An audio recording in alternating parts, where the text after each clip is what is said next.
Encore une fois, là on est en fin septembre 2024, encore une fois il y a deux nouvelles lois et je vais faire cette vidéo qui sera très courte pour vous informer de ces lois. Ces lois-ci vont concerner les gens qui comptent étudier au Canada, les gens qui sont en train d'étudier au Canada, les gens qui comptent faire l'immigration au Canada avec le nouveau programme PSTQ dont j'avais fait une vidéo, et aussi les gens qui comptent ramener leur époux conjoint de fait s'ils comptent travailler au Canada en permis de travail, ils comptent ramener leur conjoint de fait. Donc il y a eu de nouvelles lois très récemment, je vais les annoncer dans cette vidéo.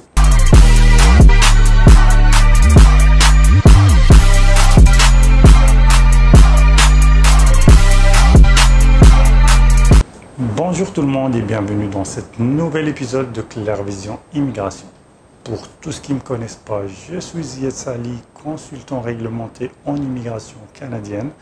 Et dans cette chaîne, je fais des vidéos sur l'immigration au Canada et aussi sur la vie au Canada. Si vous avez des questions précises sur le sujet de la vidéo, vous pouvez le poser dans les commentaires. Quand j'aurai le temps, je vais répondre. Par contre, si votre question nécessite une implémentation, une étude des cas, ou d'autres questions que je dois poser pour vous donner la réponse, là il faut me contacter en privé pour prendre une consultation qui est payante, ou si vous voulez une prise en charge d'un dossier, vous me contactez aussi en privé. Je mets les moyens pour me contacter dans la description. Entrons au vif du sujet. Donc pour cette vidéo, il y a eu plusieurs lois qui sont sorties récemment. Donc là, pour les études, si tu comptes étudier au Canada, il y a une mauvaise nouvelle, il y aura une réduction de nombre d'étudiants par rapport aux années précédentes, ce qui va faire qu'il y aura, j'espère pas, mais je pense, plus de taux de refus. Déjà avant, c'était pas facile, le taux de refus était déjà pas mal,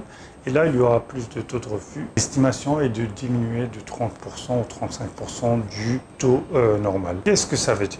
Ce que ça veut dire, c'est que vous devez faire très attention quand vous faites un dossier pour étudier au Canada. La moindre de faute, vous aurez un refus. Bien analyser les scénarios, bien étudier tous les cas de refus. Quand vous faites aussi un permis d'études, il faut faire attention sur les établissements qui peuvent te permettre d'obtenir le permis de travail post-diplôme. Il y en a plusieurs établissements qui étaient enlevés de la liste, et aussi pour obtenir la résidence permanente. La deuxième nouvelle, c'est concerne les gens qui sont en train d'étudier au Canada maintenant. C'est pour le permis de travail post-diplôme.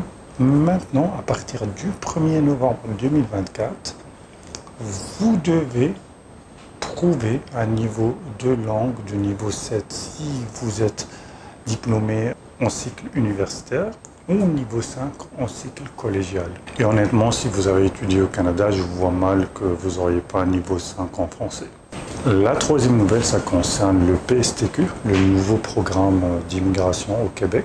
J'en avais fait une vidéo longue sur ce programme-là, avec tous les volets, donc il y en a 4 volets. Là, je vais parler du volet 3 pour les métiers réglementés. Pour ce volet-là, quand vous êtes invité, vous auriez 1 an pour déposer vos documents. Et ce n'est pas 60 jours comme les autres volets ou comme c'est le cas maintenant dans le classique.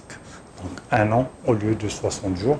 Et ça, c'est parce que si un métier est réglementé, vous auriez du temps, vous augmentez vos chances pour obtenir la réglementation. Parce que les métiers réglementés, ça prend du temps pour avoir cette réglementation. La quatrième nouvelle, ça concerne les gens qui auront ou qui ont un permis de travail, qui comptent avoir le permis de travail ouvert pour leur conjoint de fait. À la fin de cette année, il y aura une diminution de taux d'acceptation. Une limitation, eux ils disent c'est écrit une limitation.